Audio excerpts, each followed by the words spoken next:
All right, everyone. This is another one of the collage paper series that I want to do this year.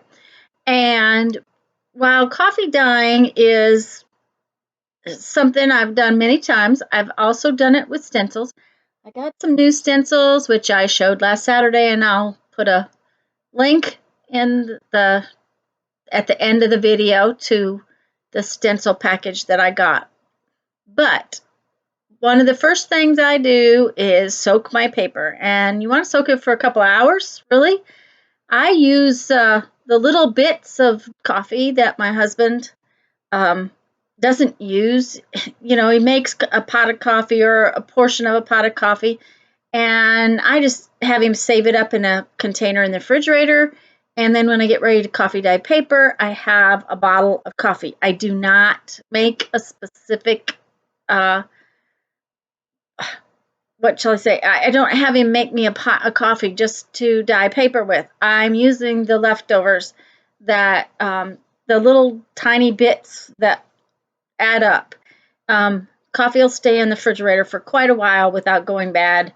And one of the things that happens is the more paper you dye with that coffee, the darker it gets, which is kind of nice. And here I am just putting the paper into the coffee. And I just use a round spoon and the bottom of the round spoon to push the paper in so I don't get it all over my fingers. That's all there is to it. Now this is big paper. These stencils that I'm going to use are 12 by 12 inches. They're called mandala stencils. There will also be a link in the description box down below to the actual package of stencils.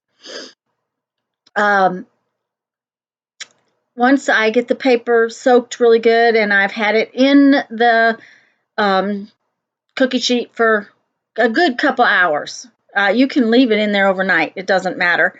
The longer it soaks, the more delicate it does become.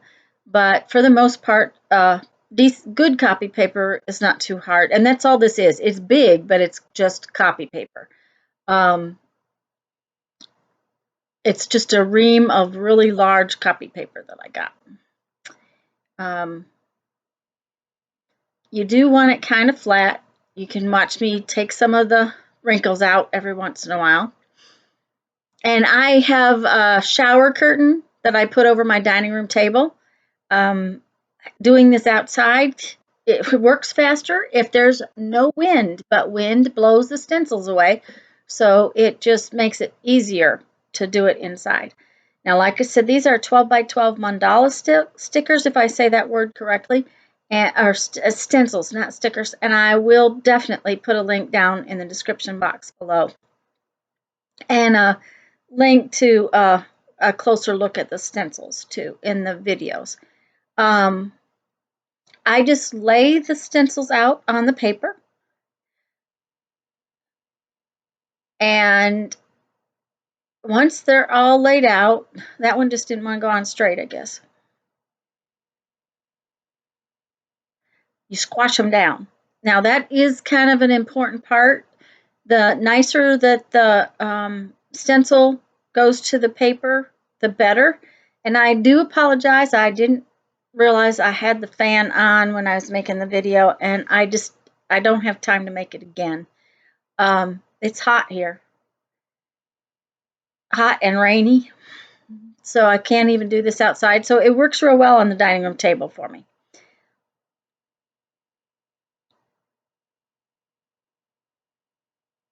Just squash them all down. Make sure that the stencil comes in contact with the paper. Then you just have to let it dry. And it takes a while to let it dry because you have to understand that what's happening is the coffee, the darker parts of the coffee pull to the part where there's no stencil laid on top of it. And that way that area dries first, so it pulls the moisture from the other areas. And you end up with your stencil up on the coffee dyed paper. This works the same way as doing it with a plastic lace tablecloth. I really love these stencils. I'm really pleased that I got them. they look like lace doilies to me. This is really a simple technique. It's just a matter of being able to lay them out and let them get dry. You just have to have room to lay it out. Pretty much any plastic stencil will work, and the plastic tablecloth will work. I didn't flip these over, didn't think about it. The design does end up on the back as well, just not near as dark. It always goes darkest to the top surface of the paper. But you can see even on the ends where the stencil wasn't, it's darker because the coffee pulls out from underneath this plastic stencil. I hope you have enjoyed this little quick collage paper tutorial. I just really wanted to make this one now because I got these plastic stencils and as part of my Christmas, and I really wanted to play with them. So I hope you enjoyed them, and now I'm going to tell you to go have fun, make some art. Bye-bye.